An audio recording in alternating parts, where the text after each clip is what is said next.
Selamat datang di Manuskrip Papua. Di sini kami menghadirkan catatan peristiwa yang kerap disembunyikan atau dipelintir oleh kekuasaan. Bulan Agustus tahun 2025 bukan sekadar catatan kalender, melainkan saksi bisu ketika rakyat bersuara dan negara menjawab dengan gas air mata. Mari kita ikuti kronologi yang penuh luka, amarah, sekaligus perlawanan. Bubarkan Kementerian Hak Asasi Manusia, sebab keberadaannya gagal memitigasi pelanggaran-pelanggaran HAM yang justru dilakukan oleh aparat pemerintah itu sendiri. Kapolri wajib mundur atau Presiden segera mencopot Kapolri Listio Sigit Prabowo sebagai Kapolri yang gagal mengubah watak represif dan militeristik Polri. Hentikan semua program strategis nasional maupun program pemerintah yang merusak lingkungan dan merampas hak hidup masyarakat adat. Pimpinan partai politik dan kelembagaan DPR RI menindak dan beri sanksi tegas dengan memberhentikan para anggota DPR RI yang berlaku tidak patut dan memicu kemarahan rakyat seperti Ahmad Sahroni, Eko Hendro Purnomo, Adis Kadir, Dedi Sitorus, Nafa Urbah, Surya Utama, Rahayu Saraswati, dan Sigit Purnomo Samsudin Said.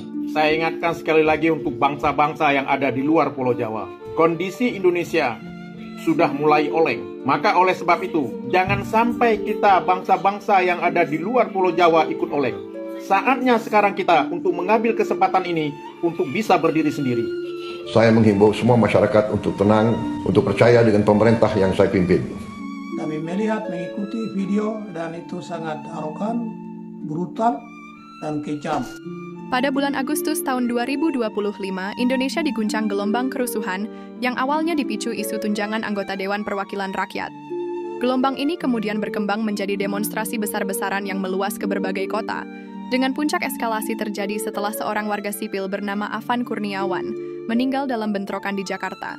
Berikut adalah kronologi lengkap yang disertai kutipan kritik media, suara netizen, serta analisis kritis mengenai peristiwa-peristiwa tersebut. Pada awal bulan Agustus 2025, Indonesia ada pada masa tenang yang rapuh. Selama lebih dari 3 pekan pertama bulan Agustus, tidak ada laporan kerusuhan besar. Meski demikian, di balik permukaan terlihat keresahan di tengah masyarakat yang semakin menumpuk. Di media sosial, warganet mulai mempertanyakan mengapa isu tunjangan DPR justru diprioritaskan ketika harga kebutuhan pokok terus meningkat. Banyak komentar bernada sinis, salah satunya, negara sibuk memanjakan pejabat, rakyat dibiarkan lapar. Pada Senin, 25 Agustus 2025, ada kejadian di Medan sebagai titik awal dari peristiwa di bulan Agustus 2025. Kejadian di Medan, Sumatera Utara menjadi awal gelombang protes. Massa turun ke jalan menolak tunjangan DPR dan kebijakan ekonomi yang dinilai tidak berpihak kepada rakyat kecil. Demonstran membakar ban dan terlibat bentrokan dengan aparat keamanan. Puluhan orang dilaporkan mengalami luka-luka. Media lokal harian Sumut menulis editorial, pemerintah lebih sibuk meredam suara rakyat ketimbang mendengar isi hati mereka. Pada Selasa 26 Agustus 2025, kejadian di Jakarta, ribuan orang berkumpul di sekitar gedung DPR MPR. Polisi menggunakan meriam air dan gas air mata untuk membubarkan massa. Bentrokan pun terjadi. Media nasional Kompas menilai, negara gagal membaca tanda-tanda zaman. Dialog diabaikan, aparat yang dikedepankan. Pada tanggal yang sama, kejadian di Sorong, Papua Barat Daya, ketegangan muncul setelah pemerintah memutuskan memindahkan 4 orang tahanan politik dari Sorong ke Makassar. Sejumlah warga dan aktivis menolak keputusan ini. Situasi masih berupa protes terbatas. Di media sosial, unggahan seorang aktivis Papua menjadi viral. Memindahkan tahanan politik tanpa alasan jelas sama saja mengasingkan suara rakyat Papua. Pada Rabu, 27 Agustus 2025, kejadian di Pontianak, Kalimantan Barat. Mahasiswa memaksa masuk ke gedung DPRD.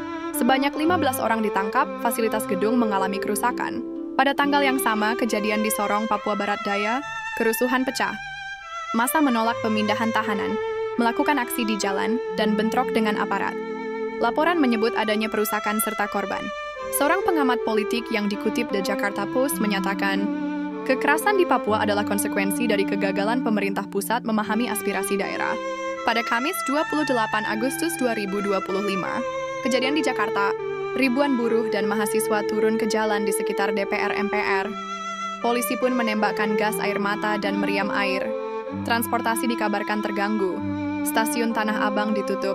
Pada malam hari, Afan Kurniawan, seorang pengemudi ojek daring, meninggal setelah terlindas kendaraan lapis baja Brimob.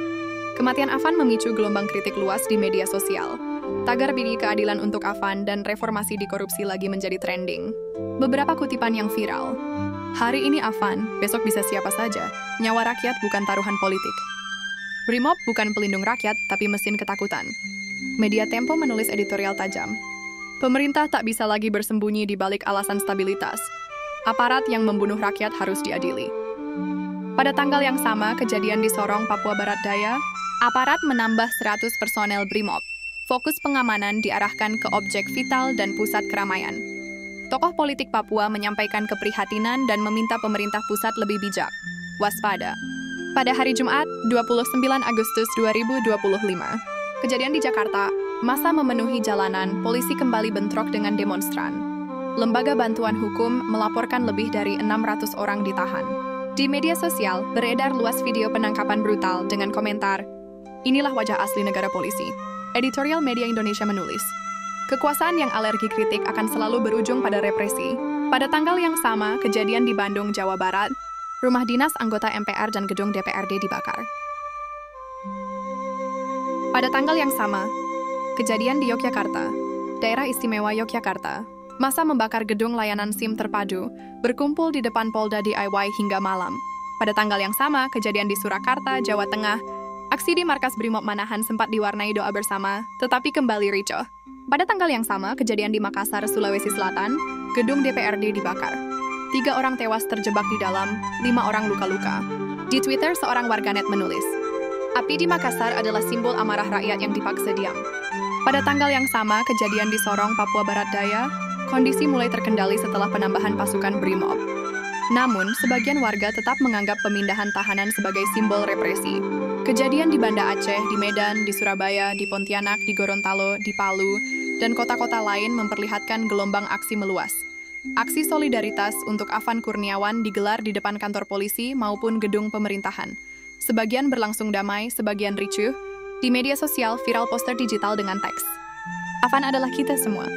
Kerusuhan Agustus 2025 menelan korban jiwa setidaknya 4 orang, 1 orang kejadian di Jakarta dan 3 orang kejadian di Makassar, serta mengakibatkan lebih dari 600 penangkapan di ibu kota. Kritik paling tajam datang dari media independen, organisasi HAM, dan netizen yang menilai pemerintah lebih mengutamakan kenyamanan pejabat daripada keselamatan rakyat. Jurang besar tampak jelas antara narasi resmi pemerintah dengan kenyataan di lapangan. Agustus Hitam 2025 adalah peringatan keras. Keadilan sosial, empati politik, dan pendekatan humanis terhadap rakyat tidak boleh lagi diabaikan. Inilah catatan hitam Agustus 2025. Dari Jakarta hingga Papua, suara rakyat mencoba menembus tembok kekuasaan, meski dibalas dengan represi.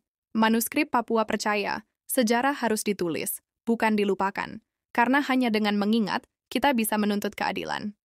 Sampai jumpa di episode berikutnya. Salam hangat dari channel YouTube Manuskrip Papua. Assalamualaikum warahmatullahi wabarakatuh. Selamat pagi kawan-kawan semua. Perkenalkan sekali lagi, nama saya Dimas Bagus Arya dari Kontras.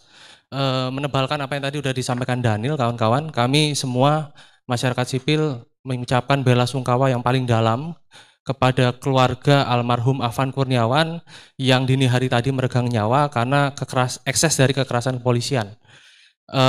Yang mau saya sampaikan adalah bahwa dalam situasi aksi yang dilakukan oleh masyarakat, seenggaknya dalam 5 bulan terakhir, kami melihat bahwa ada sebuah pola yang cukup sering dilakukan oleh kepolisian dalam respon tindakan atau upaya-upaya penyampaian pendapat yang disampaikan oleh masyarakat di ruang publik.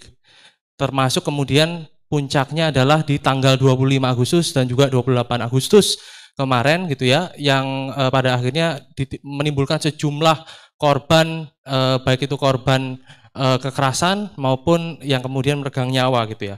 Nah, tindakan kepolisian ini merupakan sebuah pola normal dan juga pembiaran yang dilakukan oleh aparat negara gitu ya, dan tidak memperhatikan satupun prinsip-prinsip dalam menjamin kebebasan menyampaikan pendapat dan juga kebebasan berkumpul yang merupakan hak asasi warga negara. Jadi merupakan sebuah pelanggaran hak asasi manusia, tindakan yang dilakukan oleh aparat pada proses penyampaian pendapat yang dilakukan oleh masyarakat dalam konteks untuk mengkritisi kebijakan-kebijakan yang dilakukan oleh negara itu sendiri. Nah, yang kedua, kami juga melihat dalam 1 tahun terakhir jumlah kekerasan oleh kepolisian yang menyebabkan kematian itu mencapai angka 55 korban, baik itu dalam ruang atau dalam ekses extrajudicial killing atau pembunuhan di luar hukum, penyiksaan, dan juga korban salah tangkap. Jadi memang kalau dilihat gitu ya, belum adanya upaya-upaya koreksi dan juga evaluasi dari kepolisian itu sendiri maupun dari sejumlah lembaga negara untuk melakukan evaluasi terhadap kepolisian gitu ya, sehingga proses-proses yang terjadi, tindakan-tindakan impunitas yang kemudian dialami gitu ya, yang terjadi hari ini, dan juga kemudian para pelaku kemudian masih melenggang bebas tanpa mendapat hukuman, itu menjadikan sebuah pola yang membuat keberulangan peristiwa ini terjadi.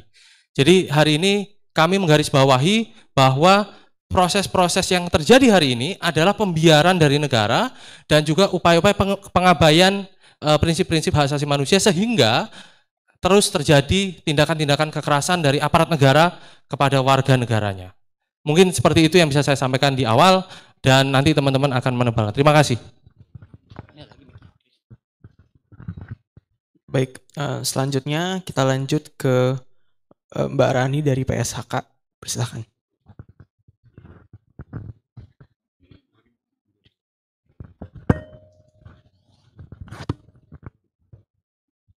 Baik, saya Bugifia Marani, saya peneliti di Pusat Studi Hukum dan Kebijakan Indonesia. Bagi saya yang sangat memantik kekecewaan adalah rangkaian peristiwa ini terjadi di bulan Agustus, di mana seharusnya kita semua merayakan kemerdekaan, tetapi kita justru terkukung dalam penindasan oleh penguasa. Dan bahkan kemarin masyarakat yang turun ke jalan bukan lagi sekedar hendak menyampaikan kemarahan, tapi juga kebingungan terhadap pejabat kita dan juga kebijakan-kebijakannya yang seolah-olah tidak mau mendengarkan dan juga tidak memberikan rasa keadilan bagi masyarakat. Masyarakat yang turun ke jalan itu sedang menjalankan hak konstitusionalnya untuk menyampaikan pendapat di ruang publik. Tetapi yang seharusnya ruang untuk bisa menyampaikan pendapat itu dilindungi oleh negara, tetapi justru dihalang-halangi oleh aparat yang merupakan alat negara. Dan bukan hanya sekedar dihalang-halangi, mereka dihalang-halangi dengan penggunaan kekuatan yang secara berlebih dan tidak proporsional. Dulu saya mempelajari terms excessive use of force itu dalam konteks konflik bersenjata, dalam konteks perang. Tetapi hari ini saya menggunakan excessive use of force justru untuk menggambarkan brutalitas kepolisian terhadap masyarakatnya sendiri yang seharusnya mereka lindungi dan mereka ayomi. Dan yang menjadi catatan adalah kepolisian secara hierarki ketatanegaraan kita berada di bawah naungan presiden. Saat ini pembiaran yang dilakukan oleh presiden dan tidak adanya evaluasi yang dilakukan oleh presiden selama ini bagi saya merupakan bentuk atau tindakan presiden dalam memfasilitasi brutalitas yang dilakukan oleh kepolisian saat ini.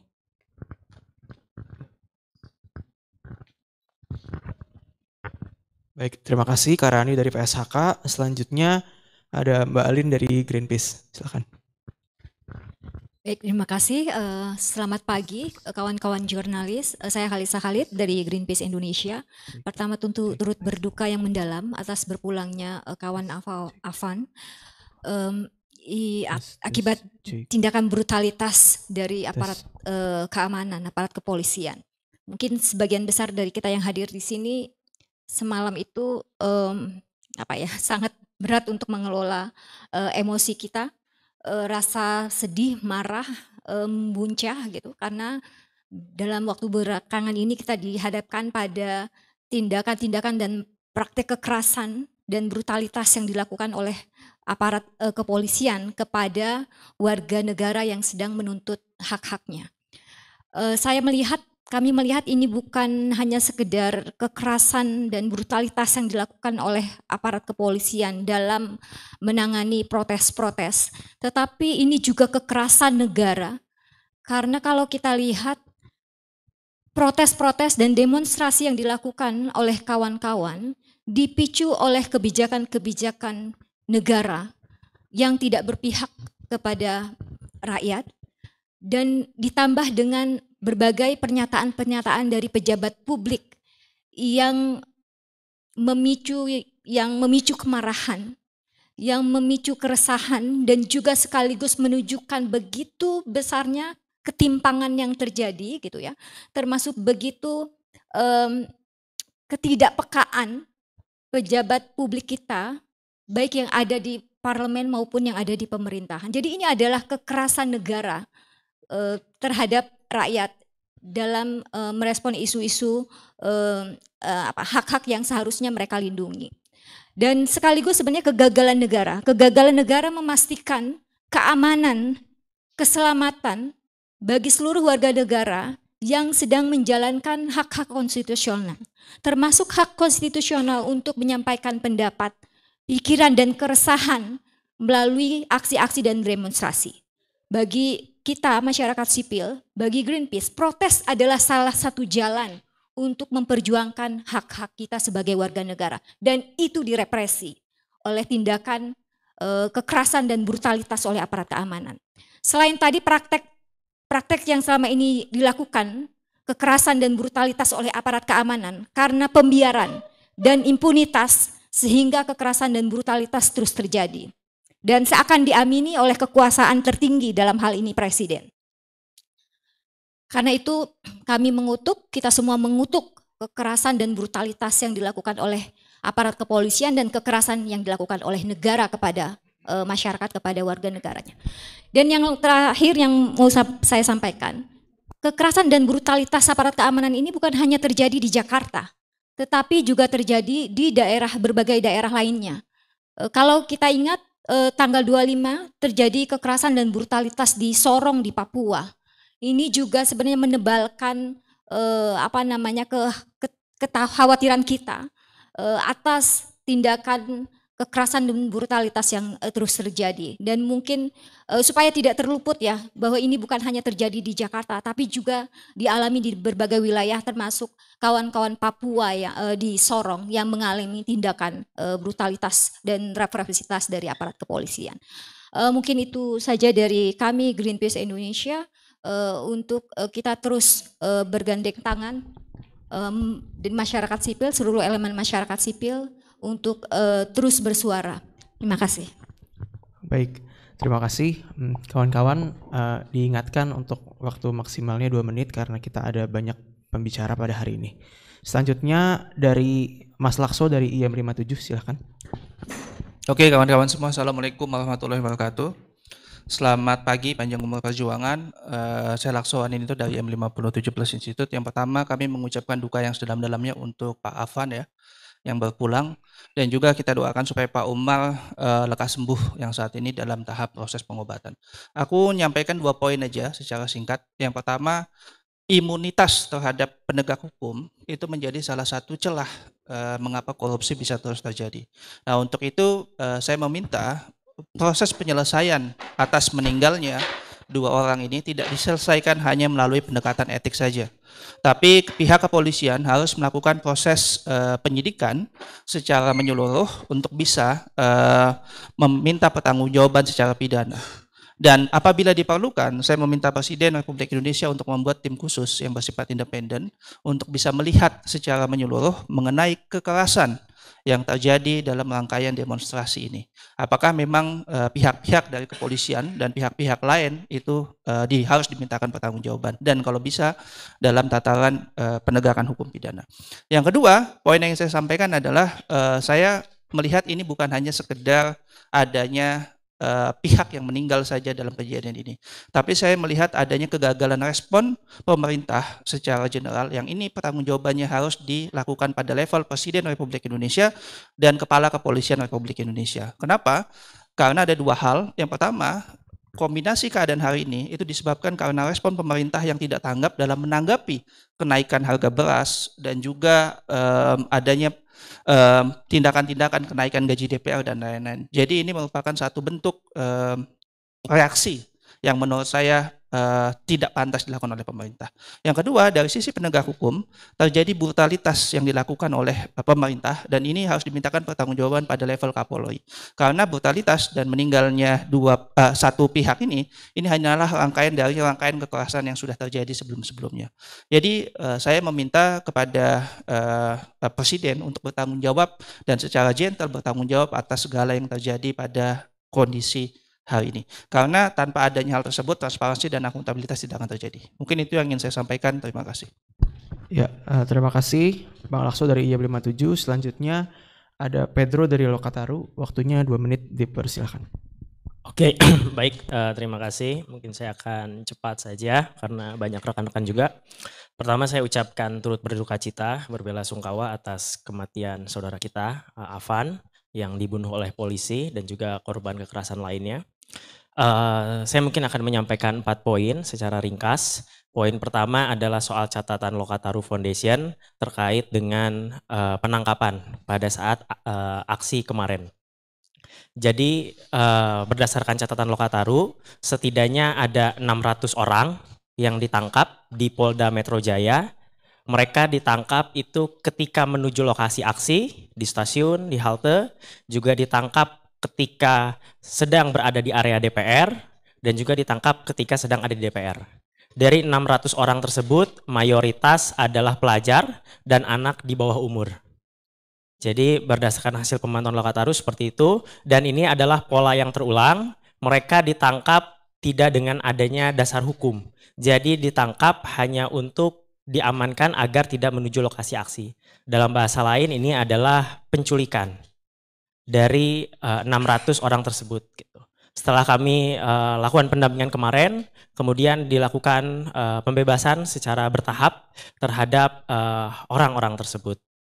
Tapi yang perlu kami berikan catatan adalah ini pola untuk mendata data mereka, kemudian mengancam akan mencabut KJP-nya dan juga akan mensanksi apabila ikut demonstrasi lagi.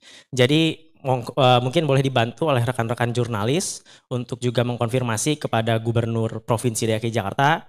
Lokataru meminta kepada Pram, Pak Gubernur, untuk menjamin tidak boleh ada satupun pelajar yang dicabut KJP-nya karena berdemonstrasi. Itu yang pertama. Yang kedua, Lokataru juga meminta kepada Pemprov DKI untuk menggratiskan seluruh biaya pengobatan rumah sakit di bawah naungan Pemprov. Karena berdasarkan catatan kami bisa sampai ratusan juta. Jadi kami meminta itu kepada Pram, mungkin bisa dikonfirmasi oleh teman-teman wartawan. Itu terkait catatan kekerasan. Yang kedua adalah terkait dengan desakan kepada Kapolri. Lokataru memandang bahwa sekalipun Listio Sigit sebagai Kapolri mencium seluruh kaki korban, bagi kami itu tidak menggugurkan dosa hukumnya. Jadi kami mendesak untuk Listio segera mundur dan segera dicabut. Dan bukan hanya sebatas reformasi, Lokataru juga menuntut adanya pemecatan massal, baik di tingkat kepolisian di Kapolri, di Kapolda, termasuk di daerah-daerah yang banyak bentrok dan juga banyak korban. Poin ketiga adalah Lokataru juga mendesak bahwa DPR harus memecat atau bagian-bagian lain dari DPR harus memecat anggota-anggota DPR yang memberikan provokasi atau memberikan statement-statement yang menyulut amarah. Terakhir bagi poin Lokataru adalah menyerukan dukungan solidaritas kepada warga untuk menolak segala bantuan dari kepolisian yang berupaya untuk menggembosi daripada dosa-dosanya mereka.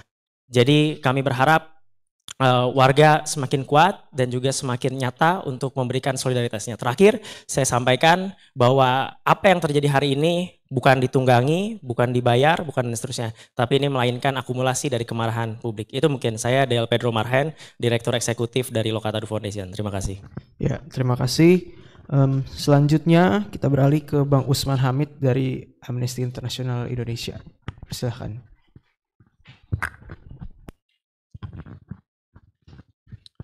Baik, terima kasih. Pertama, apa yang terjadi belakangan ini adalah fakta empiris bahwa ada peningkatan rasa frustrasi di kalangan rakyat Indonesia. Terutama karena dipicu oleh kebijakan-kebijakan yang pro-elit daripada pro-rakyat. Antara lain adalah kenaikan pajak, kenaikan tunjangan anggota dewan, dan juga kebijakan-kebijakan lain dari pemerintah. Belum lagi ditambah dengan perluasan peran militer dan juga brutalitas kepolisian. Yang kedua, kasus driver ojek online yang kemarin terlindas dan meninggal dunia hanyalah pucuk dari gunung es yang besar, dari keseluruhan potret struktural kekerasan negara terhadap rakyat, kekerasan militer terhadap warga sipil, kekerasan polisi terhadap para pemprotes. Entah itu dalam bentuk penangkapan penahanan sewenang-wenang, penyiksaan, pembunuhan di luar hukum, dan keseluruhan penggunaan kekuatan yang eksesif. Yang ketiga, kami memperkirakan akan banyak sekali protes berkembang, berlanjut di sejumlah kota di Indonesia selama pemerintah, selama DPR tidak merubah kebijakan-kebijakan yang sangat kontroversial. Karena itu kami hari ini bukan hanya menuntut dan mendesak pertanggungjawaban atas berbagai kekerasan negara terhadap rakyat, kekerasan polisi terhadap para demonstran, kekerasan militer terhadap warga sipil, tetapi juga kami mendesak perubahan mendasar dari seluruh kebijakan-kebijakan. Batalkan proyek strategis nasional, batalkan kenaikan pajak, dan batalkan kebijakan tunjangan-tunjangan DPR. Terima kasih. Ya, baik. Terima kasih Bang Usman Hamid dari Amnesty International Indonesia. Selanjutnya dilanjutkan dari Mas Erik dari Aliansi Jurnalis Independen. Persilakan. Ya, selamat pagi, jelang siang kawan-kawan. Saya Erik Tanjung, Ketua Bidang Advokasi AJI Indonesia, sekaligus Koordinator Komite Keselamatan Jurnalis. Yang pertama adalah tentu kita berbelasungkawa atas berpulangnya saudara kita, Afwan dan Mas Umar yang semoga lekas pulih ya. Yang kedua, dari serangkaian kejadian kemarin, itu juga ada serangan terhadap jurnalis yang menjadi korban ya. Tadi malam ada 2 jurnalis yang menjadi korban kekerasan dari fotografer Tempo dan Antara. Ini sebetulnya rangkaian dari kekerasan yang dilakukan oleh aktor negara, dalam hal ini aparat kepolisian. 3 hari lalu ada kekerasan terhadap jurnalis saat meliput isu lingkungan di Serang. Ada 8 jurnalis yang mengalami kekerasan fisik, dan itu dilakukan oleh anggota Brimob di Serang, Banten ya. Dan sebelumnya juga terjadi kekerasan terhadap jurnalis CNN Indonesia di Bone saat meliput demonstrasi warga terhadap penolakan kenaikan pajak. Nah, itu yang terjadi. Saya ingin menjelaskan bahwa dalam laporan AJI 5 tahun terakhir, kekerasan terhadap jurnalis ini yang paling tinggi pelakunya adalah anggota kepolisian. Itu data yang kami verifikasi, yang kita terima. Ini menunjukkan bahwa negara menjadi aktor pelaku kekerasan, menjadi aktor pelaku pembungkaman terhadap pers. Yang ketiga adalah saya ingin menjelaskan ada laporan kepada AJI baru-baru ini untuk aksi demonstrasi tanggal 25 dan tanggal 28 ini ada upaya pembungkaman terhadap pers. Ada pengaduan ke AJI dari sejumlah pihak media yang mengaku diintervensi supaya tidak melakukan live report ketika aksi demonstrasi yang terjadi tanggal 25 dan tanggal 28. Khususnya di pengaduan ini yang kita terima dari teman-teman media televisi ya. Nah, artinya kalau ini betul terjadi, aktornya adalah orang yang cukup berpengaruh dari anggota salah satu pimpinan DPR. Ini sudah termasuk pembungkaman terhadap kebebasan pers, yang mana kebebasan pers itu dijamin dalam Undang-Undang Nomor 40 Tahun 99 tentang pers ya. Dan ini juga mandat konstitusi, hak warga negara untuk tahu yang harusnya dijaga oleh media. Itu tugasnya pers untuk menyampaikan aspirasi publik dan menjadi kontrol sosial terhadap publik hari ini. Jadi itu yang bisa saya sampaikan. Terima kasih. Ya, terima kasih Mas Erik. Perlu diingatkan teman-teman, waktunya 2 menit agar kebagian semua. Selanjutnya Julio dari Amar, dipersilakan. 2 menit, Bang. Perkenalkan, saya Airlangga Julio dari Amar Law Firm and Public Interest Law Office. Pertama, kami tentu berbela-sungkawa terkait meninggal dunianya Kak Afan dan turut bersolidaritas dengan seluruh korban kekerasan masa aksi hari ini.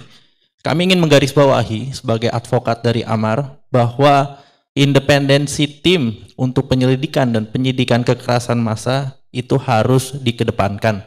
Ingin mempertebal kembali yang disampaikan oleh kawan-kawan juga sebelumnya. Kalau kita perhatikan respon kepolisian dari semalam, pertama-tama melindungi para pelaku di Makobrimob Kuitang, kemudian siaran pers seolah-olah ingin meredam, dan yang terakhir seolah-olah melakukan gimmick berkunjung kepada keluarga korban. Ini merupakan respon yang sangat mengecewakan. Alih-alih melakukan penyelidikan yang sesuai dengan nilai-nilai yang keberpihakan hak asasi manusia dan korban, malah buru-buru untuk meredam isu. Jadi kami melihat bahwa Polri sebagai penegak hukum sudah tidak sanggup lagi untuk mengungkap kebenaran dan memberikan keadilan.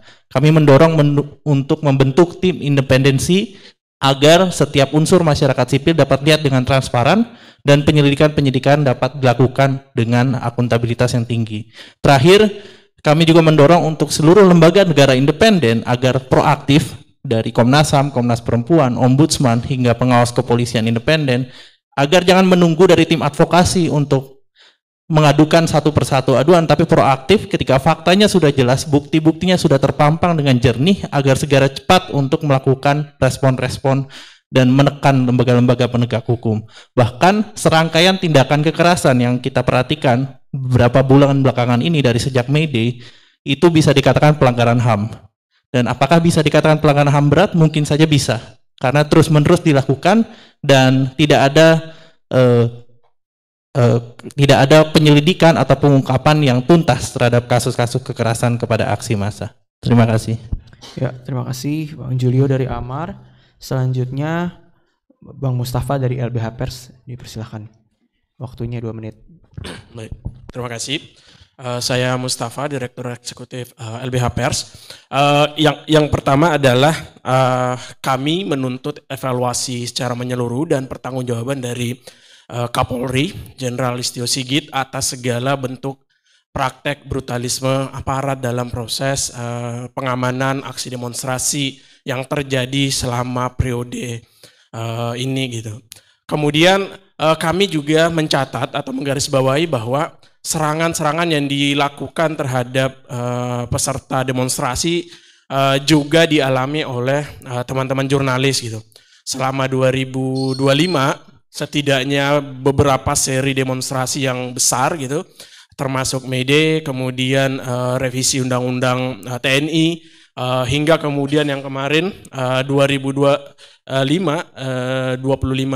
Agustus dan 28 Agustus, LBH Pers mencatat setidaknya ada 38 kasus jurnalis mengalami kekerasan gitu.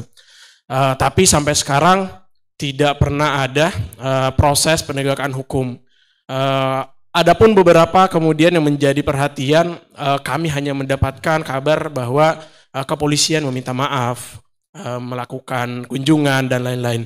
Nah, kami menganggap bahwa jurnalis mengalami kekerasan atau serangan dalam proses pengamanan aksi unjuk rasa adalah salah satu bagian yang sangat struktural, karena kami merasa bahwa jurnalis menjadi sasaran untuk menutupi bagaimana kejahatan itu terjadi di depan mata kita gitu. Jurnalis yang mengalami kekerasan kebanyakan karena mereka melakukan perekaman, pengambilan gambar, atau melihat aksi brutalisme aparat yang memukuli peserta aksi gitu. Kami menganggap ini adalah proses atau praktek untuk menutupi kejahatan aparat kepolisian. Dengan melihat banyaknya tren kekerasan yang dialami oleh jurnalis, kemudian ditambah tidak ada proses hukum terhadap para pelaku, kami menganggap bahwa, atau kami sangat bisa meyakini bahwa proses atau praktek kekerasan yang dialami jurnalis selama proses peliputan adalah merupakan bentuk dari protap yang sudah ada gitu. Jadi ketika misalnya jurnalis melakukan perekaman, maka mereka akan menjadi korban juga gitu. Kemarin beberapa hari yang lalu kami mendapat atau membaca di beberapa media bahwa Mabes Polri memerintahkan agar jajarannya melindungi jurnalis yang sedang bertugas khususnya dalam peliputan. Kami menganggap itu adalah hanya sekedar basa-basi selama tidak ada wujud nyata pelaku yang disanksi gitu. Tidak cukup hanya minta maaf karena kami menganggap bahwa kejahatan terhadap kemerdekaan pers bukan sesuatu yang bisa diselesaikan hanya dengan etik dan permintaan maaf, karena itu adalah pidana yang harus diselesaikan secara hukum dan jelas serta profesional. Itu saja dari kami. Ya, baik, terima kasih Bang Mustafa dari LBH Pers. Selanjutnya kita akan mendengar dari Mbak Tita dari ICJR. Selamat pagi teman-teman, saya Tita dari peneliti dari ICJR. Kami turut berduka cita atas meninggalnya Afan dan juga kami mendoakan teman-teman yang masih dirawat sekarang ini, Umar dan juga mungkin puluhan dan ratusan teman-teman lain korban kekerasan aparat semalam bisa mendapatkan pemulihan. Isu ini bukan pertama kali, bukan terjadi dalam waktu yang terus berulang dalam waktu yang cukup dekat gitu ya. Dan kita ingat sekali kita punya peristiwa tragedi Kanjuruhan 3-4 tahun yang lalu dan kita lihat sekarang nggak ada perubahan. Bahkan level brutalitasnya semakin nggak masuk akal. Korban sampai saat ini teman-teman di Malang masih berusaha mencari keadilan begitu ya dengan proses penyelesaian yang nggak memadai. Dan itulah yang jadi pemicunya sampai sekarang kenapa kita masih punya kondisi polisi yang seperti ini. Institusi satu ini nggak pernah berbenah dan para pejabat di atas sana juga nggak punya komitmen untuk memperbaiki itu. Walaupun kita udah punya pengalaman yang sangat pahit, ratusan orang meninggal dunia waktu itu di Malang 3-4 tahun lalu. Nyawa Afan itu sebetulnya masih bisa kita cegah untuk nggak meninggal dan bahkan 3-4-5 minggu lagi, sebulan lagi, berapa tahun lagi, ada nyawa-nyawa yang bisa kita selamatkan jika kita bergerak hari ini. Pejabat harus bergerak, membuat kebijakan harus punya komitmen untuk bisa merubah dan harus mereformasi kepolisian. Unsur-unsur militerisme masih ada lekat sekali sangat di situ. Kita melihat bagaimana aparat ketika berhadapan dengan warga masih sangat brutalnya sedemikian rupa yang itu nggak masuk akal. Apa yang mereka alami dalam proses pendidikan, apa yang mereka alami ketika mereka masuk ke dalam institusi kepolisian, dilatih untuk menjadi aparat sampai akhirnya berhadapan dengan aparat yang akhirnya menyebabkan mereka sebrutal itu. Ini pertanyaan yang paling dasar yang harus kita ajukan ke para pembuat kebijakan, kepada mereka-mereka yang berkuasa yang bisa mengubah sistem yang penting untuk kita dorong. Kita bisa mencegah nyawa orang untuk gak meninggal lagi ke depannya. Harus ada komitmen itu yang harus kita pikirkan. Satu hal, adili polisi-polisi brutal. Kedua, kita penting, negara penting untuk bertanggung jawab untuk memberikan kompensasi kepada korban-korban kekerasan. Negara harus tanggung jawab terhadap tindakan-tindakan aparat yang brutal. Korban-korban yang sekarang dirawat, teman-teman kita yang berjuang di jalan, harus ada pertanggungjawaban dari negara. Gak cuman etik, gak cuman minta maaf, semua pelaku yang bertanggung jawab di lapangan harus diadili. Jangan kejadian lagi seperti Kanjuruhan. Walaupun sudah semarah itu warga, tapi 3-4 tahun lagi, 3-4 tahun sekarang kita ada, nyatanya itu masih kejadian lagi teman-teman. Kita nggak ingin kita ke depan lagi bisa punya kejadian yang sama lagi. Ada nyawa yang bisa kita cegah untuk nggak hilang.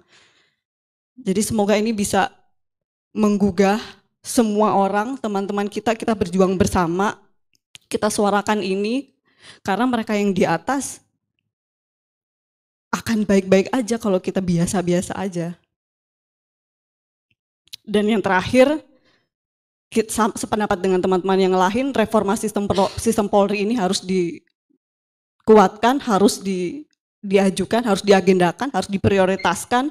Militerisme di kepolisian harus dihapuskan, ubah semua sistem, ubah semua secara struktur di kepolisian, mulai dari pendidikan, pembajetan, kepegawaian, semua hal yang bisa menyebabkan Polri sampai sebrutal itu nggak cuma 1-2 hari kejadian, ini adalah problem sistematis, dan semoga pesan ini sampai kepada orang-orang yang bertanggung jawab untuk bisa mengubah sistem itu. Terima kasih. Ya, terima kasih Mbak Dita dari ICJR. Selanjutnya dari KPA, Mas Roni. Sudah ada? Ya, waktunya 2 menit, Mas.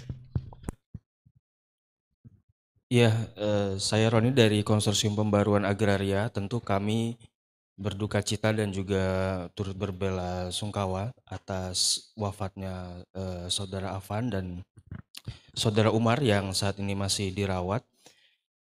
Protes rakyat yang 1 bulan ini disampaikan merupakan respon dari ketiadaan kebijakan dari Presiden maupun DPR atas masalah-masalah struktural yang dihadapi oleh rakyat, baik di perkotaan maupun di pedesaan.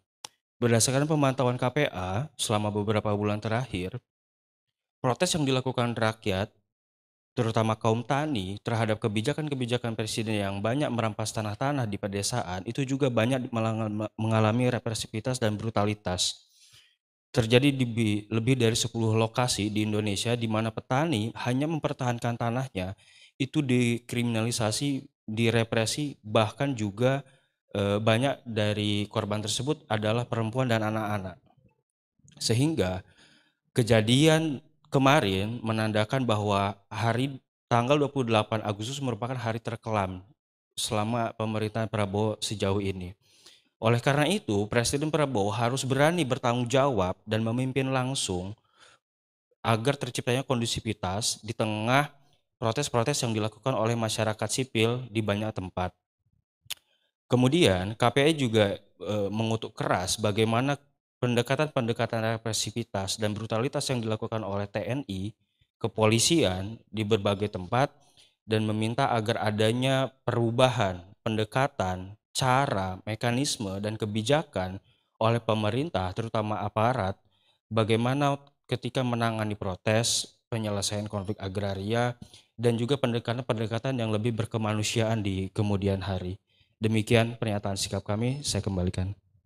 Ya, terima kasih Mas Roni dari KPA. Selanjutnya saya mengundang Mas Aan dari LBH Masyarakat. Waktunya 2 menit. Oke, selamat pagi teman-teman rekan-rekan media. Langsung saja kami dari LBH Masyarakat mengecam tindakan represivitas dan brutalitas aparat yang selama ini terjadi seperti apa yang sudah disampaikan oleh teman-teman, terutama berkaitan dengan tes urin paksa ya yang kita lihat belakangan ini. Di mana kalau kita lihat tes urin secara paksa ini boleh dibilang dilakukan secara sewenang-wenang, dan ini bukan hanya melanggar kebebasan individu para massa aksi yang melakukan demonstrasi, tapi juga melanggar beberapa ketentuan undang-undang yang ada di Undang-Undang Narkotika, salah satunya pasal 75 huruf I. Selain itu, kalau kita lihat juga apa yang dilakukan oleh kepolisian terhadap massa aksi yang melakukan tes urin secara paksa ini juga bisa menimbulkan ketakutan ya, dan intimidasi yang seharusnya itu nggak terjadi dalam penanganan massa aksi. Selain itu, apa yang dilakukan oleh anggota kepolisian ini juga bukannya melindungi massa aksi, justru yang ada malah mengekang kebebasan berpendapat mereka yang sebenarnya kita tahu sudah dijamin oleh konstitusi dan dilindungi oleh konstitusi. Terakhir, apa yang dilakukan oleh anggota kepolisian ini juga secara terang dan jelas menunjukkan kalau anggota kepolisian kita sudah mengabaikan ya penghormatan terhadap hak-hak sipil dan politik dan demokrasi yang selama ini kita perjuangkan, dan kami khawatir hal seperti ini bakal menjadi pola yang terus berulang dan menjadi presiden buruk bagi demonstrasi yang akan mendatang. Terima kasih. Ya, terima kasih Mas Aan dari LBH Masyarakat. Selanjutnya Mas Fadil dari LBH Jakarta. Persilakan, waktunya 2 menit. Ya, terima kasih. Selamat pagi teman-teman semua. Menambahkan sekaligus menebalkan apa yang sudah disampaikan oleh kawan-kawan lain, bahwa hari ini kita dipertontonkan oleh suatu peristiwa yang semakin menebalkan, yang semakin menunjukkan bahwa Polri telah kehilangan legitimasi konstitusionalnya. Polri telah kehilangan legitimasi yang seharusnya menjadi sumber bagi tindak tanduk polisi dan pemolisian. Hari ini kita diperlihatkan pada situasi di mana protes publik, aksi demonstrasi yang seharusnya dianggap sebagai bagian dari pelaksanaan hak asasi manusia, partisipasi publik dalam menjalankan pemerintahan, dan sebagai wujud upaya untuk mendorong perubahan-perubahan sosial ke arah yang lebih baik, justru direspon dengan sangat brutal, justru direspon dengan sangat represif. Dan lagi-lagi pelaku atau aktor utamanya adalah aparat keamanan, wabil khusus aparat kepolisian. Sejak beberapa waktu ke belakang, khususnya dalam seminggu terakhir aksi yang masif terjadi, kami tim advokasi untuk demokrasi telah mengingatkan bahwa pendekatan represif, pendekatan kekerasan yang selalu menjadi pendekatan yang arus utama bagi kepolisian dalam menangani aksi demonstrasi adalah musabab dari kerusuhan, adalah penyebab utama dari kejadian-kejadian kerusuhan yang seharusnya dapat terhindarkan. Pendekatan-pendekatan yang seharusnya lebih persuasif dengan cara pandang bahwa masa aksi itu harus dilayani dalam tanda petik oleh kepolisian sebagai bagian dari pelaksanaan hak asasi manusia justru telah hilang, dan masa aksi siapapun itu, apapun isunya, sudah pasti dipandang oleh aparat keamanan sebagai penjahat. Dan inilah yang terjadi, yang kita lihat bersama, penangkapan massal, kemudian kekerasan sampai dengan berujung adanya peristiwa kematian gitu terhadap saudara-saudara kita. Dan hari ini kita memang menuntut ada suatu perubahan yang struktural di tubuh Polri, baik secara institusional maupun secara kewenangan. Tapi hal itu bisa dimulai dengan upaya atau itikat baik yang diawali dengan mencopot gitu ya, mencopot Kapolri, mencopot pihak-pihak yang terkait, dan kemudian mengadili dalam suatu forum peradilan yang setuntas-tuntasnya. Dan hari ini kita harus kawal baik-baik, kawal betul-betul, jangan sampai apa yang terjadi hari ini, proses yang akan bergulir nantinya akan berujung kepada impunitas. Mungkin itu dari kami. Ya, terima kasih Mas Fadil dari LBH Jakarta. Selanjutnya ada Mas Sofyan dari Sakti. Ya, diingatkan waktunya 2 menit, Mas. Assalamualaikum warahmatullahi wabarakatuh. Saya Sofyan El Komandante dari Serikat Awak Kapal Transportasi Indonesia. Pertama, kami mengucapkan belasungkawa dan menduka yang mendalam kepada Saudara Afan Kurniawan sebagai penggiat transportasi, sebagai kolega kami di transportasi, yang meninggal tadi pagi atas kekerasan yang dilakukan oleh pihak kepolisian. Untuk itu, kami mengutuk keras tindakan yang dilakukan oleh aparat penegak hukum. Mereka tahu bahwa apa yang kita lakukan bersama kawan-kawan dilakukan dia adalah penyampaian pendapat itu dilindungi oleh konstitusi. Mereka tahu itu, seharusnya mereka melindungi. Dan saat kedua lagi, banyak kasus kami di laut, polisi tanpa melakukan penelitian atau penyidikan mendalam, begitu gampang menetapkan seorang nakoda sebagai tersangka. Ini terjadi bulan yang lalu ketika ada KM Barcelona terbakar di Bitung. Kami sangat mengutuk keras tindakan itu yang dilakukan polisi. Untuk itu, kami ingatkan, kenapa hal ini terjadi? Karena rakyat atau kita semua sudah muak melihat tingkah laku mereka yang di DPR dan di pemerintahan. Muak dengan kebijakan dan tingkah laku yang mereka perbuat terhadap rakyat kita. Untuk itu kami ingatkan bahwa konstitusi memandatkan kalian untuk melindungi rakyat, bukan menghabisi rakyat. Demikian, terima kasih. Ya, terima kasih Pak Sofian dari Sakti. Selanjutnya akan mendengar dari Mbak Nining Elitos dari Kaukus Aktivis Perempuan. Waktunya 2 menit, Mbak.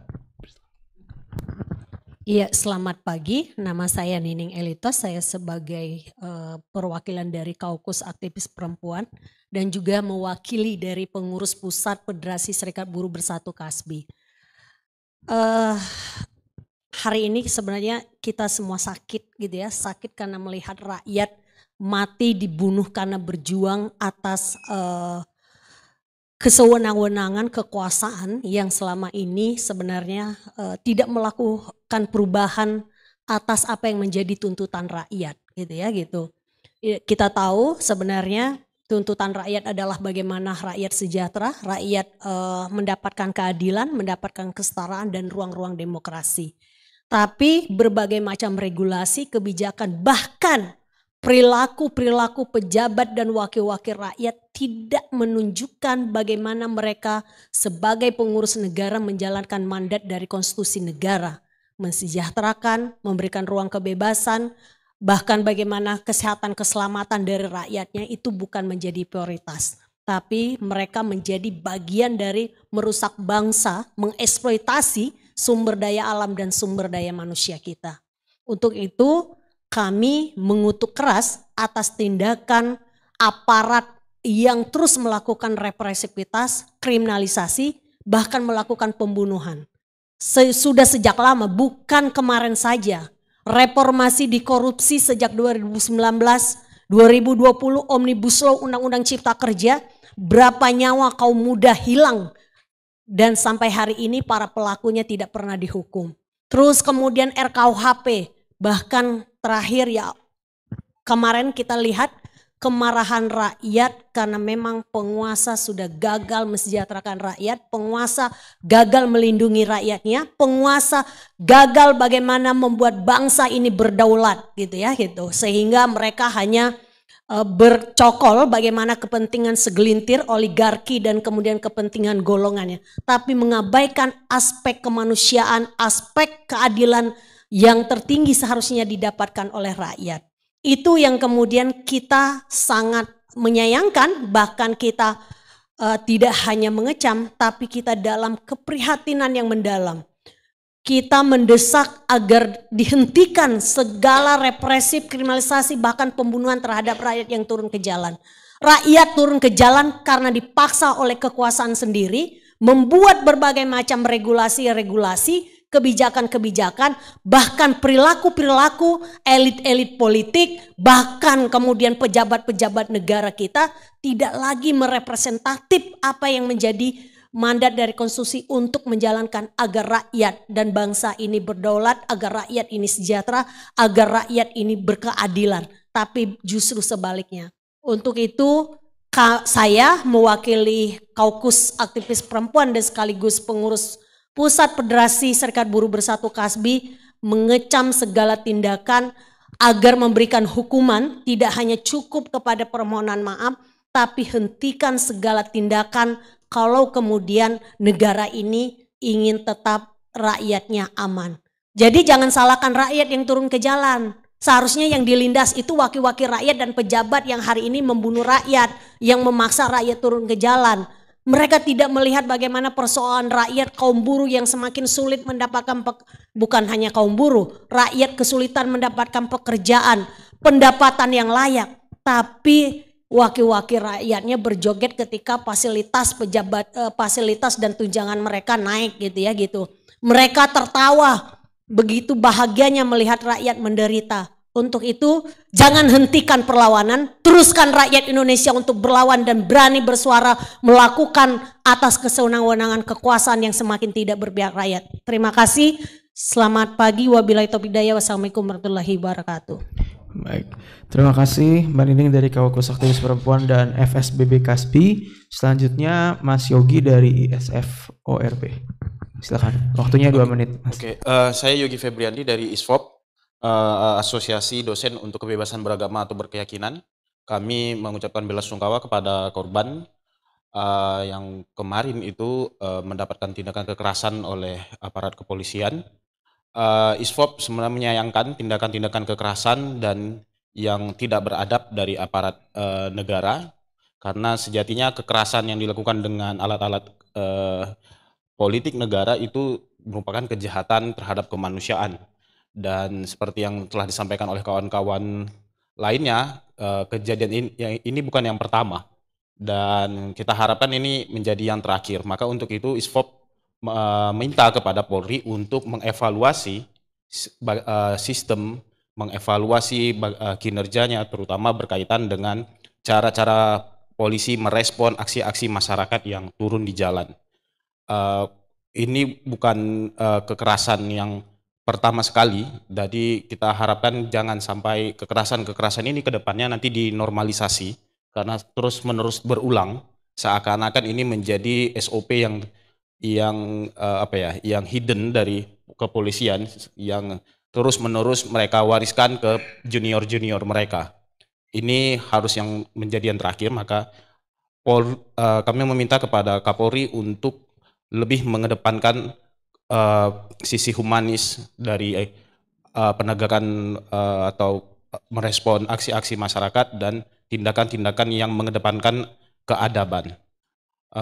Dan perlu kita ingat, hukum yang tertinggi itu adalah keselamatan rakyat. Jadi tidak ada di atasnya lagi dari keselamatan rakyat. Maka keselamatan rakyat adalah utama. Dan saya kira dalam hal ini polisi telah gagal untuk menyelamatkan rakyat yang melakukan aksi kemarin. Mungkin ini dari ISFOP. Ya, makasih Mas Yogi dari ISFOP. Selanjutnya Mas Jaya dari ICW, dipersilakan. Waktunya 2 menit.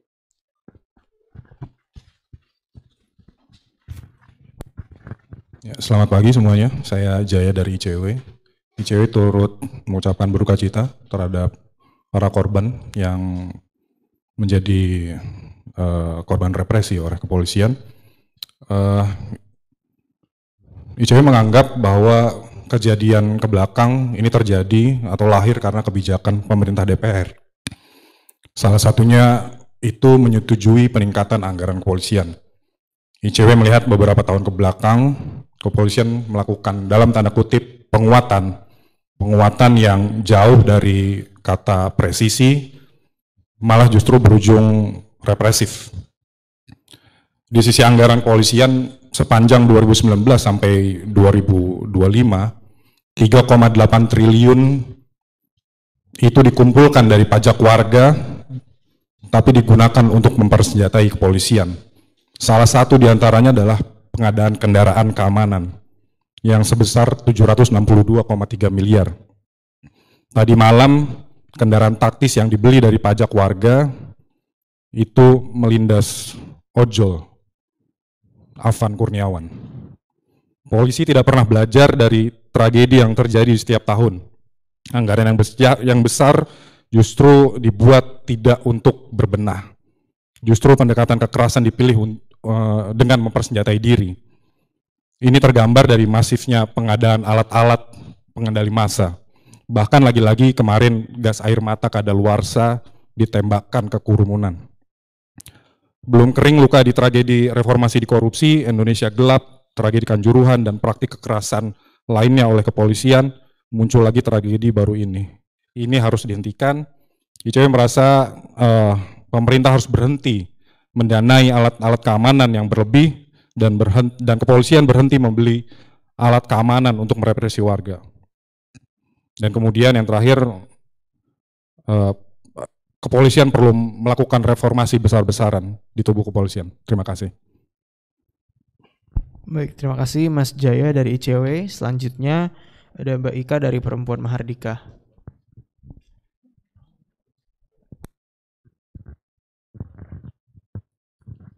Ya, terima kasih teman-teman semua. Perkenalkan, saya Mutiara Ika Pratiwi dari Perempuan Mahardika. Pertama, saya ingin menyampaikan bahwa rasa frustasi rakyat ini bersumber dari ketiadaan lapangan dan jaminan atas pekerjaan. Afan, kawan kita yang tadi malam itu ditindas dan dilindas oleh kepolisian, ini menunjukkan adalah satu cerminan dari rakyat yang saat ini itu hidupnya tidak pasti. Bukan hanya soal upah yang naik ya, tapi ojol itu adalah satu sektor yang sampai saat ini masih ada dalam relasi kerja yang diinformalkan. Tidak diakui sebagai pekerja, dipingpong advokasinya. Pemerintah menganggap mereka bukan pekerja, aplikator menganggap mereka sebagai mitra, tidak ada yang bertanggung jawab terhadap kesejahteraan ojol. 19 juta lapangan pekerjaan yang dijanjikan oleh pemerintahan Prabowo adalah omong kosong. Rakyat tidak bisa hidup dengan layak. Inilah rasa frustasi dari rakyat Indonesia saat ini. Yang kedua, pemerintahan Prabowo adalah akar persoalannya. Sistem politik yang oligarki dan militeristik yang itu tercermin dalam berbagai kebijakan. Pemerintahan Prabowo lebih memilih untuk mengumbar gelar kehormatan, lebih memilih untuk memperluas struktur dan kekuatan militer, lebih memilih untuk mengeruk sumber-sumber daya alam dan menempatkan masyarakat di dalamnya sebagai buruh-buruh murah. Dan penggunaan kekerasan yang sangat luas. Jadi pendapat saya adalah akarnya ada dalam sistem politik yang kemudian dibangun oleh pemerintahan Prabowo saat ini, yaitu sistem politik yang oligarki, di mana kekuasaan kemudian ada pada segelintir orang, dan sistem politik yang militeristik, di mana segala kebijakan yang ada dari nasional ini itu menggunakan pendekatan kekerasan. Pengkhianatan terhadap berbagai agenda reformasi. Kalau kita melihat bagaimana kapasitas dari anggota-anggota DPR termasuk perempuan-perempuannya, itu mengkhianati perjuangan gerakan perempuan terkait dengan kuota 30% untuk perempuan. Kuota 30% tidak akan bisa secara substantif itu meningkatkan kesejahteraan hidup dan juga kesetaraan bagi perempuan karena sudah dibajak oleh sistem politik yang oligarki. Saya pikir itu yang perlu kita amati dan yang perlu kita tarik ke tengah, bagaimana kesejahteraan, rasa frustasi atas hidup yang tidak layak itu menjadi kemarahan, menjadi landasan rakyat untuk melawan saat ini. Maka dari itu harapan ada pada rakyat, bukan pada negara. Terima kasih. Ya, terima kasih Mbak Ika.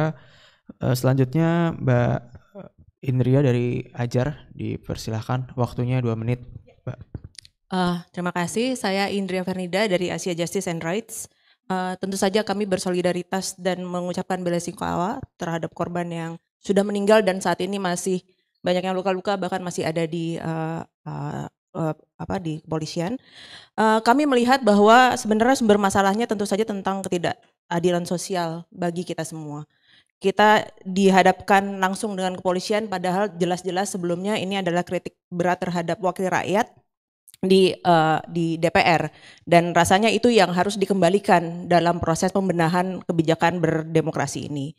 Yang kedua, tentu saja kritis terhadap brutalitas polisi yang secara sewenang-wenang melakukan tindakan kekerasan kepada warga sipil, tidak hanya terjadi pada beberapa hari terakhir, termasuk tadi malam yang paling kuat, tapi juga di beberapa wilayah konflik. Kami masih mendengar kepolisian melakukan tindakan penangkapan sewenang-wenang dan kekerasan terhadap beberapa warga sipil di Sorong di Papua kemarin, dan itu sebenarnya menggambarkan tentang sistematisnya tindakan kekerasan ini dari pihak kepolisian itu sendiri.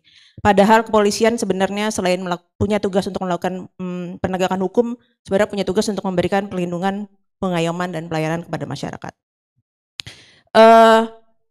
Orang-orang yang melakukan demonstrasi ini sebenarnya meluapkan kekecewaan dan kemarahan. Jadi dia bukan bukan orang yang sebenarnya secara natural meluapkan kemuakan ini. Saya rasa ini semua yang ada di perasaan kita saat ini.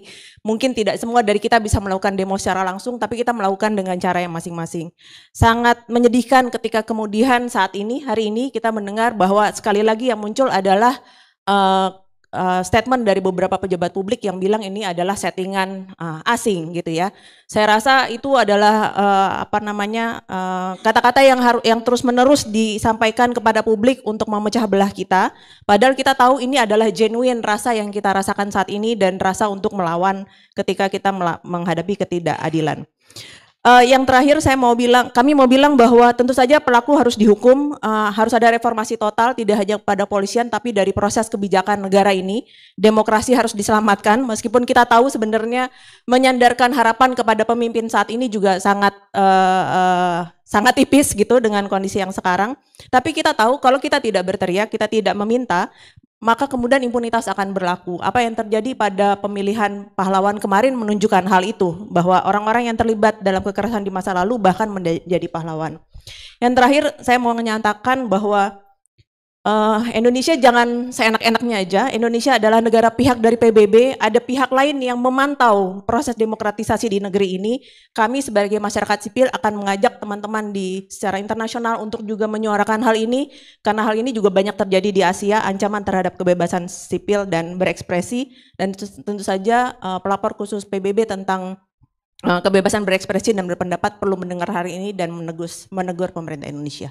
Gitu. Terima kasih. Terima kasih Mbak Indria. Selanjutnya Mas Farizal dari PPMan, dipersilakan, waktunya maksimal 2 menit Mas. Ya, sebelumnya selamat pagi kawan-kawan.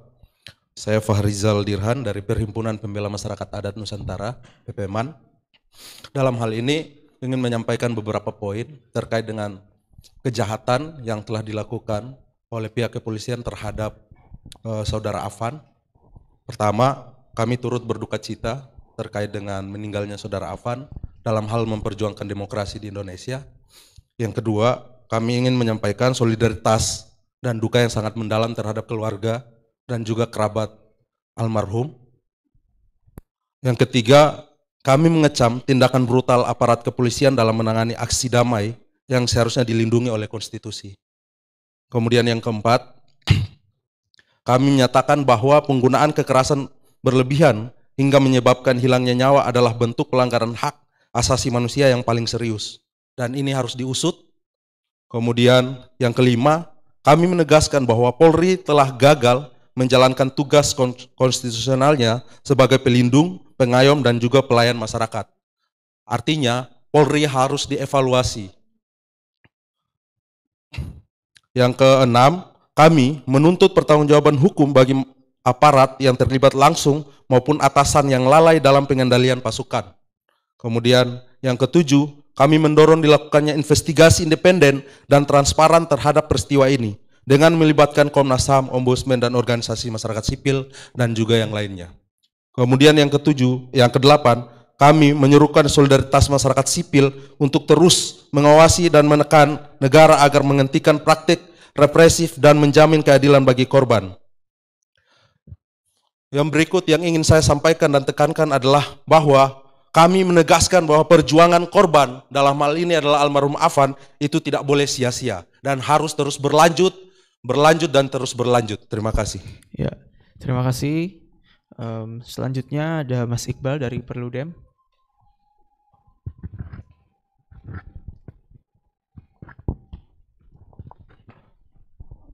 Selamat pagi teman-teman semua menuju siang. Saya Iqbal dari Perludem, Perkumpulan untuk Pemilu dan Demokrasi. Yang paling pertama tentu kami berbelasungkawa, kami merasa sedih dan kami berempati kepada saudara Afan dan tentu siapapun itu yang kemudian menjadi korban daripada kekerasan, kriminalisasi dan juga represivitas yang kemudian dilakukan oleh negara melalui aparat kepolisian. Yang kedua, kami melihat bahwa gelombang demonstrasi yang merebak di berbagai daerah hari-hari ke belakang dan tentu tahun-tahun ini merupakan bukan sekadar letupan emosional masa sesaat, tapi kemudian adalah akumulasi kekecewaan yang panjang oleh rakyat terhadap wajah representasi politik yang kian menipis maknanya. Namun alih lacur mendengar suara itu, negara justru menjawab itu dengan kekerasan. Demokrasi seharusnya tidak pernah menyertakan kekerasan, apalagi pembunuhan. Jika keduanya hadir, yang ada hanyalah kematian demokrasi. Demonstrasi adalah lentera demokrasi itu sendiri, yang kekerasan terhadap demonstran artinya telah menggelapkan makna demokrasi itu sendiri. Oleh karenanya kawan-kawan semua, kami menuntut keadilan bagi seluruh korban, kami menuntut pertanggungjawaban penuh atas kekerasan yang dilakukan oleh aparat, kami mencari keberadaan negara untuk bertanggung jawab, dan tentu negara penting sekali untuk menunjukkan pertanggungjawaban yang serius dan nyata, memperbaiki alam demokrasi yang rasanya kian hari makin carut marut dan makin gelap di setiap waktunya. Sekian, terima kasih. Ya, terima kasih. Selanjutnya Mbak Desi dari Elsam. Saya mewakili Elsam. Saya mengajak kita semua menundukkan kepala untuk pahlawan perlawanan kita, Afan dan korban-korban luka lainnya.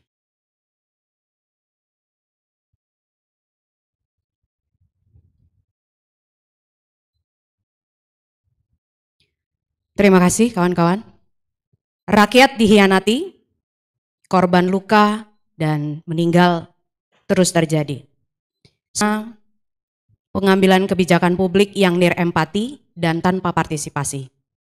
Hari ini kita menundukkan kepala untuk para korban, tapi tidak akan pernah tunduk pada pengkhianatan terhadap konstitusi. Kita semua harus berkonsolidasi, menyuarakan perlawanan, dan menghentikan segala perilaku represi yang dilakukan.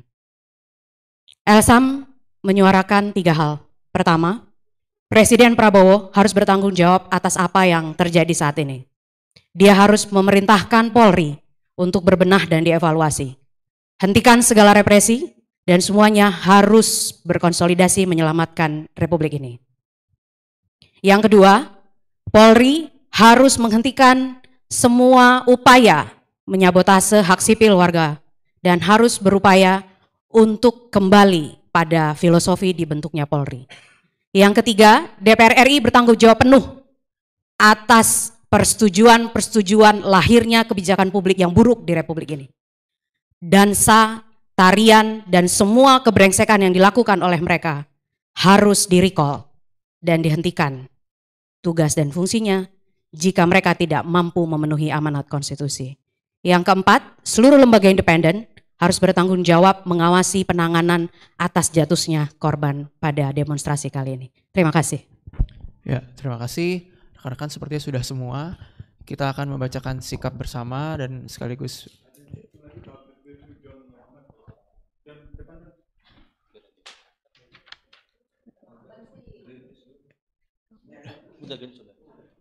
ya silakan.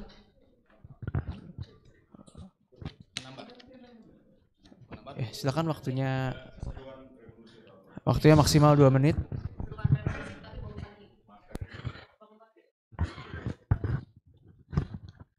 Oke, assalamualaikum warahmatullahi wabarakatuh. Teman-teman, makasih banyak Isnur, teman-teman masyarakat sipil yang hadir di sini. Kita udah lama banget nggak kayak gini. Mungkin kalau saya nggak ke teman-teman wartawan, tapi sebagai bagian dari board Public Virtu, kami berharap bahwa apa yang kita lakukan hari ini, pertemuan hari ini, menjadi pertemuan selanjutnya, pertemuan yang lebih besar, dan bersama dengan teman-teman yang ada di jalan kemarin untuk menggelindingkan perubahan yang lebih besar dan lebih bermakna. Saya ingat Munir bilang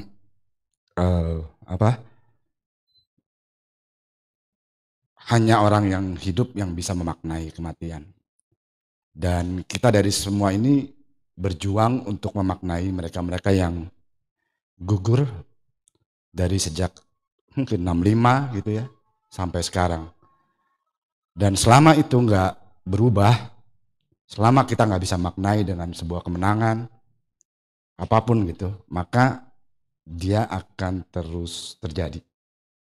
Jadi saya berharap kita semua di sini akan terus bersama, bareng-bareng teman-teman media dengan dukungannya, dan mudah-mudahan kita pasti menang. Panjang umur perjuangan. Partai Umur Perjuangan. Ya baik, terakhir sekaligus pembacaan sikap, kita mungkin boleh berdiri bersama-sama dan agak sedikit maju. Silakan Bang Isnur dan Ya, kami masyarakat sipil, lebih dari 20 organisasi se-Indonesia menyatakan sikap dan seruan darurat kekerasan negara, menuntut tanggung jawab Presiden, DPR, dan Kapolri. Kami mengecam segala bentuk tindakan represi negara dan mendesak 1. Segera bebaskan seluruh demonstran yang ditahan di seluruh Indonesia. Segala bentuk penghalangan, intimidasi, penangkapan dan penahanan tersebut mencederai hak konstitusional warga untuk menyampaikan pendapat di muka umum.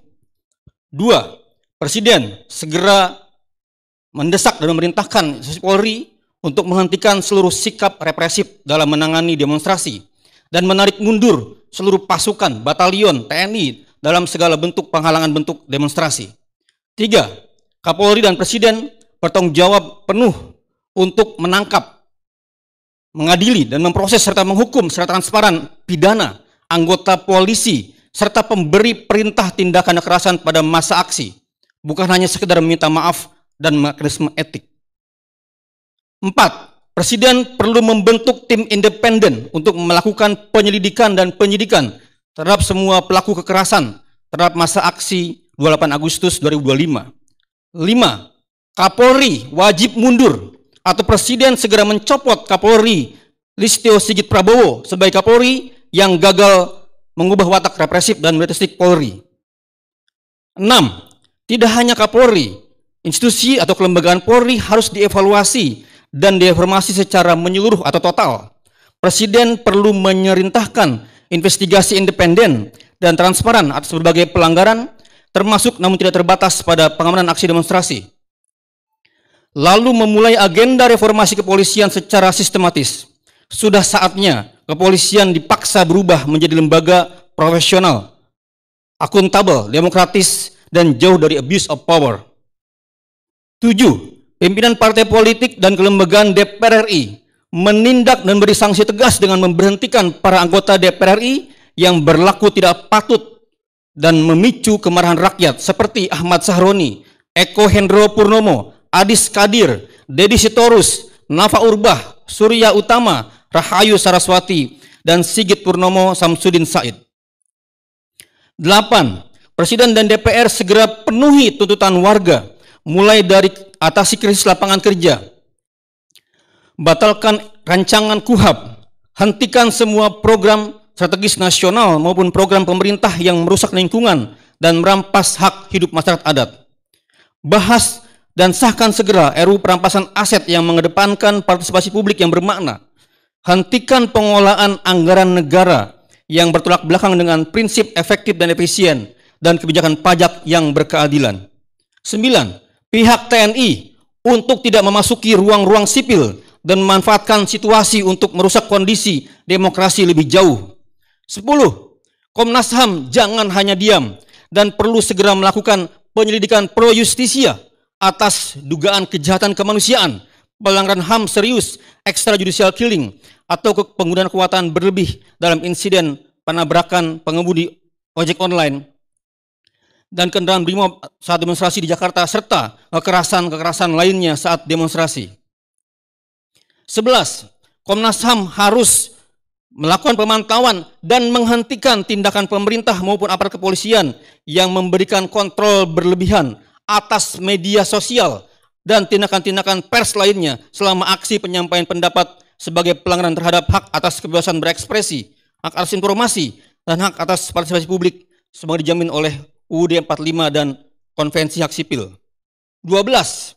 Bubarkan Kementerian Hak Asasi Manusia sebab keberadaannya gagal memitigasi pelanggaran-pelanggaran HAM yang justru dilakukan oleh aparat pemerintah itu sendiri.